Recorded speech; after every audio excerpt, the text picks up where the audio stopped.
दोस्तों, लालची नॉलेज में आप सबको फिर से स्वागत है। आज हमारी पूरी भारतवर्ष के लिए बहुत ही दुखद दिन है क्योंकि हमारा 20 रतन टाटा नहीं रहा। 9 अक्टूबर 2024 86 साल की उम्र में breach candy hospital trust Mumbai में उसका देहांत हो गया। उनका अंतिम सबको श्रद्धांजलि देने भारत के तमाम उद्योग जगत के उद्योगपति जैसे मुकेश और इनके पूरे परिवार, अदानी, बिरला, इसके अलावा राजनीतिक जगत के बड़े बड़े हस्तियां अमित शाह, क्रिकेट जगत के सचिन तेंदुलकर से लेकर फिल्म जगत के बड़े बड़े हस्तियां जैसे राजपाल यादव से अलावा विभिन्न क्षेत्र पर बड़े बड़े तमाम दिग्गज सभी ने ट्वीट करके रतन टाटा के निधन पर शोक जताए। भारतवर्ष रतन टाटा के इसका योगदान, अर्थव्यवस्था पर इसका योगदान और समस्त भारतवर्ष के मानव कल्याण के लिए उनका योगदान हमेशा याद रखेगा। सच्ची में भारत अपना एक अनमोल रतन खो दिया, अपना एक कोहिनूर को खो दिया। ये वो शख्स है जिन्होंने अपना पूरा जीवन ही समाज कल्याण और अपना देश के लिए अपना जीवन को समर्पित किया है। इसलिए उद्योग जगत में अगर किसी को भारत का बेटा कहा जा सकता है तो वो है सर रतन टाटा। भारत ने आज फिर अपना एक महान बेटा खो दिया, इसीलिए पूरे राष्ट्र में दुख भरी है। हर समाज के, हर धर्म के लोग, हर वर्ग के लोग रतन टाटा के शोक में हृदय व्याकुल हो रहा है। चलिए रतन टाटा का श्रद्धांजलि देते हुए उनके जीवन के बारे में कुछ हम बात करेंगे। रतन नवल टाटा का जन्म 28 दिसंबर 1937 को मुंबई में हुआ था। वो टाटा परिवार के प्रमुख सदस्यों और भारत के सबसे प्रतिष्ठित उद्योगपतियों में से एक है। रतन टाटा का पालन पोषण उनके दादी नबजवाई टाटा ने किया क्योंकि उनके माता पिता का तलाक तब हो गया था जब वो छोटे थे। उनके पिता नवल टाटा और माता सोनू टाटा थी। रतन टाटा का परिवार भारतीय व्यापार जगत में टाटा समूह के लिए प्रसिद्ध था, जो उनके परदादा जमशेदजी टाटा द्वारा स्थापित किया गया था। रतन टाटा की प्रारंभिक शिक्षा मुंबई के कैथेड्रल और जॉन कनन स्कूल में हुई। इसके बाद उन्होंने कैंपियन स्कूल में पढ़ाई की। उन्होंने आगे की शिक्षा के लिए अमेरिका के कार्नेल यूनिवर्सिटी में दाखिला लिया, जहां से उन्होंने आर्किटेक्चर में स्नातक की डिग्री प्राप्त की। इसके बाद रतन टाटा ने हार्वर्ड बिजनेस स्कूल में एडवाइस मैनेजमेंट प्रोग्राम भी पूरा किया। रतन टाटा ने 1962 में टाटा समूह के साथ अपने कैरियर की शुरुआत की। उन्होंने शुरुआत में टाटा स्टील में काम किया, जहाँ उन्होंने शॉप फ्लोर पर श्रमिकों के साथ काम करके अपना अनुभव विकसित किया।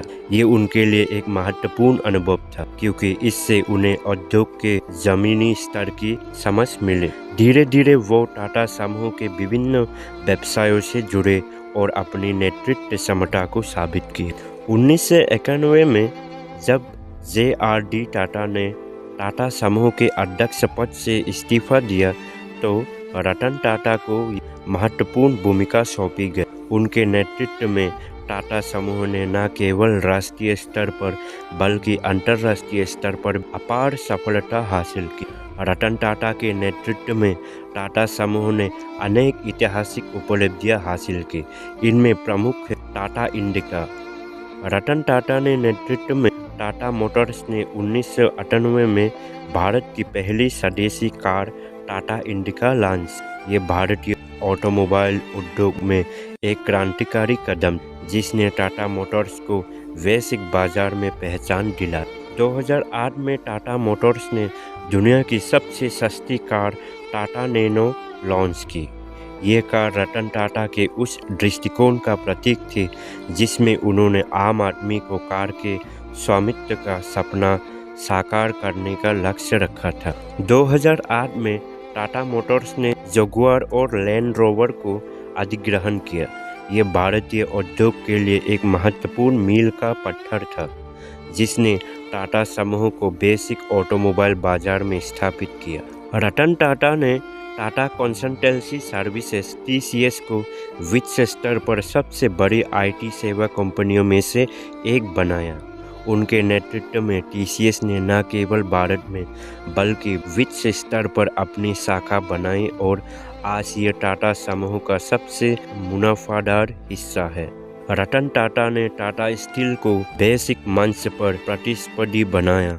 उनके नेतृत्व में टाटा स्टील ने फलस्वरूप यूरोप की एक प्रमुख स्टील निर्माता का अधिग्रहण किया, जो उस समय तक किसी भारतीय कंपनी द्वारा किया गया सबसे बड़ा अधिग्रहण था। रतन टाटा न केवल एक सफल उद्योगपति है, बल्कि वे अपने दानशीलता और समाज सेवा के कार्यों के लिए भी जाने जाते हैं। उन्होंने समाज के कमजोर वर्गों, शिक्षा, स्वास्थ्य और ग्रामीण विकास के लिए असीम योगदान दिया। रतन टाटा ने शिक्षा के क्षेत्र में भी महत्वपूर्ण योगदान दिया है। उन्होंने विभिन्न भारतीय और विदेशी संस्थानों को दान दिया, जिनमें कार्नेल यूनिवर्सिटी और हार्वर्ड बिजनेस स्कूल भी शामिल है। 2010 में उन्होंने हार्वर्ड बिजनेस स्कूल को $50 मिलियन का दान दिया, जो उस समय किसी भारतीय द्वारा किया गया सबसे बड़ा दान था। टाटा ट्रस्ट भारत के सबसे बड़े परोपकारी संस्थाओं में से एक है। इसके तहत स्वास्थ्य, शिक्षा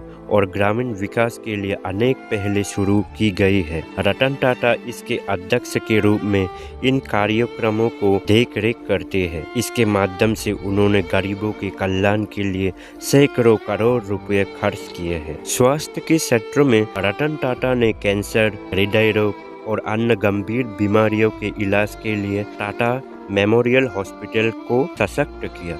उन्होंने कैंसर के इलाज और अनुसंधान के लिए बड़े पैमाने पर दान दिया है। रतन टाटा ने कारगिल युद्ध के बाद शहीद सैनिकों के परिवारों के लिए विशेष योगदान दिया। उन्होंने भारतीय सेना के जवानों के लिए भी कई योजनाओं में योगदान दिया है, जिससे उनके जीवन स्तर में सुधार हो सके। टाटा समूह ने गरीबों के लिए किफायती आवास योजनाएं चलाए। रतन टाटा का ये दृष्टिकोण था कि समाज के कमजोर वर्गों को बेहतर जीवन स्तर मिले। 2020 में जब दुनिया कोविड-19 महामारी से जूझ रही थी, रतन टाटा ने एक बार फिर अपनी हरियादिली का परिचय दिया। टाटा ट्रस्ट और टाटा समूह ने मिलकर 1500 करोड़ रुपए से अधिक की राशि दान की, कि भारत में महामारी से लड़ने के लिए आवश्यक चिकित्सा उपकरण, अस्पताल और अन्य संसाधन जुटाए जा सके। रतन टाटा अपने व्यक्तिगत जीवन में बेहद सरल और सादगीपूर्ण इंसान माने जाते हैं। वो अपने दयालुता, विनम्रता और समाज के प्रति उत्तरदायित्व के लिए जाने जाते हैं। वे कभी भी बता और दिखावे में विश्वास नहीं करते, और यही उनकी सबसे बड़ी विशेषता है। उन्होंने विवाह नहीं की और अपने जीवन को समाज सेवा और उद्योग के लिए समर्पित किया है। रतन टाटा ने अपने जीवन में व्यक्तिगत और व्यावसायिक चुनौतियों का सामना किया, लेकिन उन्होंने हमेशा अपने आदर्शों और सिद्धांतों पर डटे रहे। रतन टाटा को उनके अपार योगदान के लिए कई राष्ट्रीय और अंतर्राष्ट्रीय पुरस्कारों से सम्मानित किया गया है। उन्हें भारत सरकार द्वारा 2000 में पद्म भूषण और 2008 में पद्म विभूषण से सम्मानित किया गया। उनके नेतृत्व में टाटा समूह ने केवल भारत में बल्कि दुनिया भर में एक विश्वसनीय और सम्मानित ब्रांड बन गया। रतन टाटा का जीवन समाज और उद्योग दोनों के लिए प्रेरणादायक है।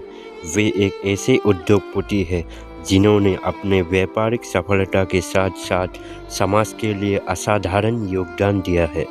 उनकी दानशीलता, समाज सेवा और लोगों के कल्याण के प्रति समर्पण उन्हें एक महान व्यक्ति के रूप में स्थापित करता है।